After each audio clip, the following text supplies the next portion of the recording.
Você já ouviu falar que o autismo de nível de suporte 1 está para acabar?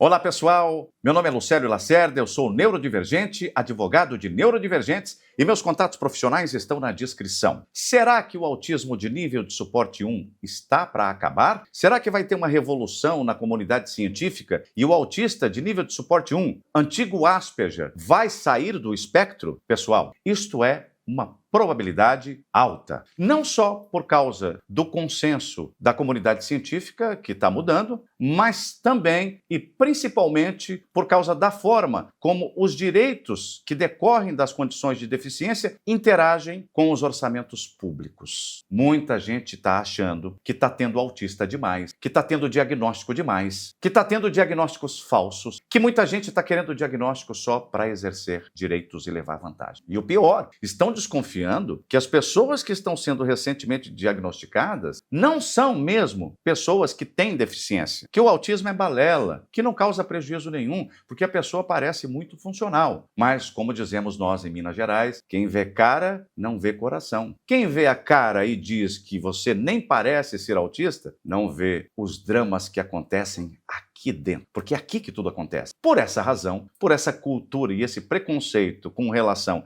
aos novos diagnósticos de autismo, que não estão em demasiado, que não estão super notificados, porque em proporção a quantidade de diagnósticos tardios é muito menor do que os diagnósticos de autismo infantil, muito menor. Ou seja, se a gente parte de uma projeção a partir dos dados de diagnósticos infantis de autismo, naturalmente que deveriam haver mais diagnósticos de pessoas adultas. Até porque, hoje em dia, como as crianças estão tendo mais acesso ao diagnóstico, porque a lei determina que o poder público favoreça o diagnóstico precoce, como a condição é congênita, naturalmente, cada diagnóstico infantil pode significar que haverá diagnóstico também dos seus genitores, ou de um de seus genitores, ou de ambos os genitores. Bem, o fato é que, se confirmada a média de 3% da população que tem transtorno do espectro do autismo, como se verifica hoje nos diagnósticos infantis, nós vamos ter uma grande legião de mais de 5 milhões de brasileiros que estarão aptos a exercer direito a partir do diagnóstico de transtorno do espectro do autismo. E isso, para o poder público, é uma calamidade que invoca a reserva do possível. Você sabe o que é a reserva do possível? Reserva do possível é o seguinte, é quando o poder público fala, é verdade que a Constituição e as leis asseguram esse direito, só que o orçamento não dá para pagar. A gente vai fazer o que for possível. E aí começam a aparecer corte. Corte no BPC, corte na aposentadoria, corte não sei aonde, aí corta em todos os lugares onde a pessoa que tem deficiência poderá vir a exercer um determinado direito. Então, hoje, gente, nós estamos diante de uma possibilidade real de reclassificação das pessoas com TEA de nível 1 de suporte ou autismo leve. Por favor, não façam comentários, não comentem estultices do tipo, não existe autismo leve. Porque é a lei quem classifica as deficiências nessas categorias, leve, moderado e grave. É a lei. Se você é autista, você tem que ser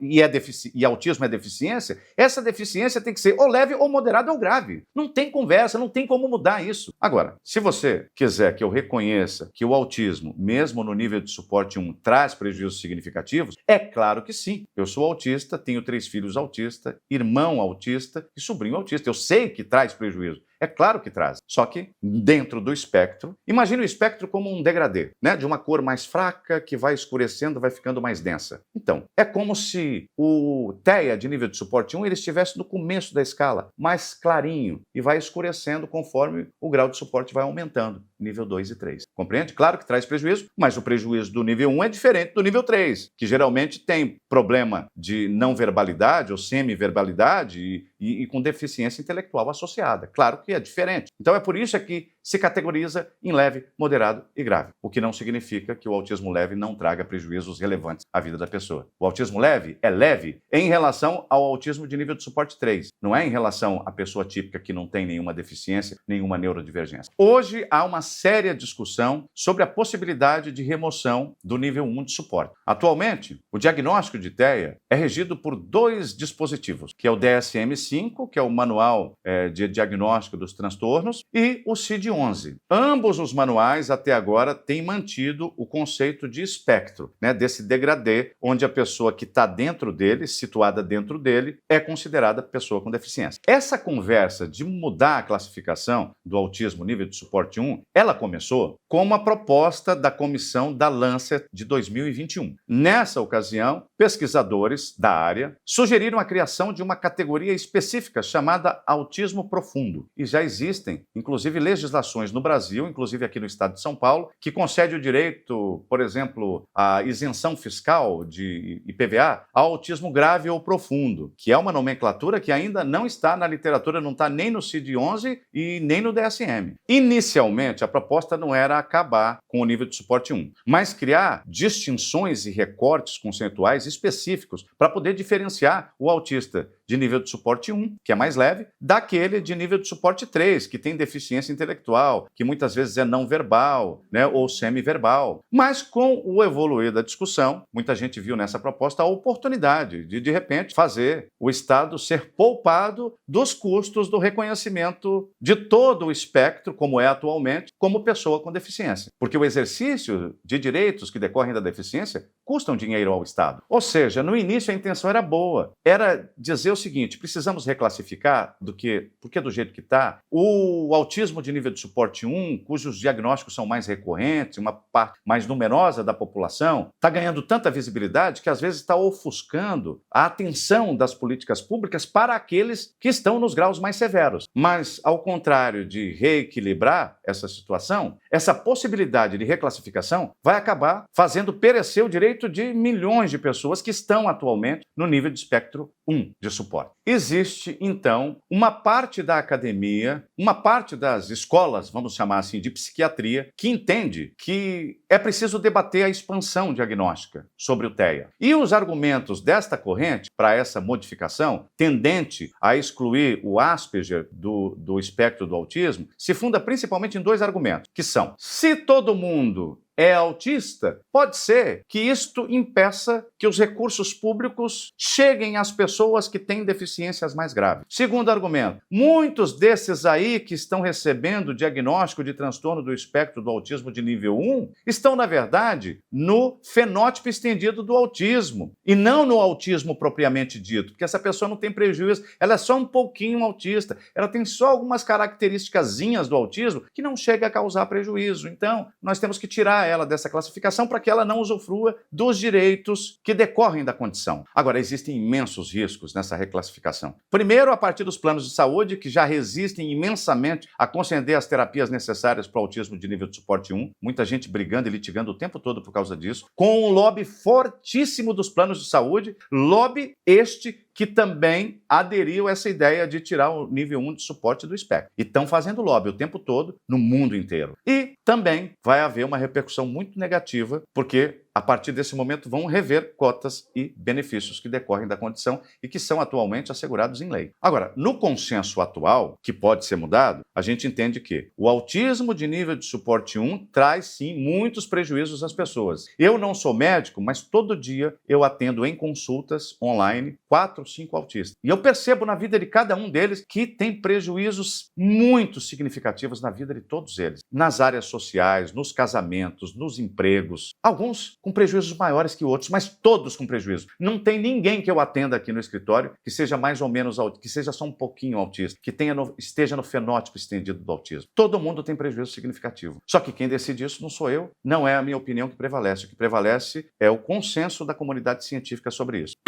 Outra questão. Hoje é consenso que o autismo de nível de suporte 1 precisa de um suporte preventivo, porque se não houver um suporte preventivo, né, um conjunto terapêutico, né, se não houver adaptações, o autismo de nível de suporte 1, ele regride, ele começa a ter comorbidades terríveis, depressão profunda, transtorno generalizado de ansiedade, burnout autístico, muitas coisas. Então tem prejuízo mesmo. Então, gente, existe um debate internacional sobre isso, existe a probabilidade de que isto venha a acontecer, e eu entendo que a melhor forma de concorrer para que isto não aconteça com a sua parte são as famílias atípicas fazerem o seu próprio lobby, porque os planos de saúde estão engajados e despejando muito dinheiro nesse tipo de lobby. É você procurar o seu político, o seu vereador, o seu deputado, né, votar direito nas eleições de 2026, né, para que pessoas que têm interesse em manter os direitos dos autistas, pessoas que têm sensibilidade, né, com as neurodivergências, ocupem os melhores espaços de poder e estejam ali nos centros de decisão, controlando e evitando que isso possa acontecer. No mais, eu digo que quem é autista de nível 1 de suporte, com a possibilidade de que isso venha a acontecer, que os autistas de nível de suporte 1 deixem de ser considerados autistas, procurem os seus direitos imediatamente. Por exemplo, reconhecimento da caracterização da deficiência diante do empregador público ou privado, porque aí você já muda o perfil previdenciário, né? Você já entra numa outra categoria de aposentadoria pela LC 142, né? Se você tiver que pedir adaptação, peça agora. Se você tiver que exercer algum direito de isenção, que faça agora. Porque depois, essas pessoas que já tiveram o direito reconhecido vão ser mais difíceis de ser impactadas. Por exemplo, uma pessoa que já se aposentou com autismo de nível de suporte 1 na forma da LC 142, no momento em que disserem que a autista não é mais deficiente, dificilmente vai ser impactada. Como é que você vai voltar isso atrás, né? Aí é a teoria do fato consumado. A situação já foi aperfeiçoada, o direito se tornou subjetivo, a pessoa já começou a exercer, o benefício já foi concedido, então não dá mais para voltar atrás. Então, eu recomendo que você faça duas coisas. Primeiro, engaje politicamente para evitar que isso aconteça. Segundo, tente exercer o mais rápido possível os direitos que decorrem da condição, para que, se isso vier a acontecer, e a possibilidade é real, você já esteja no pleno exercício de seus direitos. Eu espero que esse vídeo tenha sido útil. Se ele foi útil, eu peço a você que se inscreva no canal, que clique no sininho, que dê um like e que compartilhe esse vídeo com outras pessoas que, assim como você, possam ter interesse nesse assunto. Muito obrigado e até o nosso próximo encontro.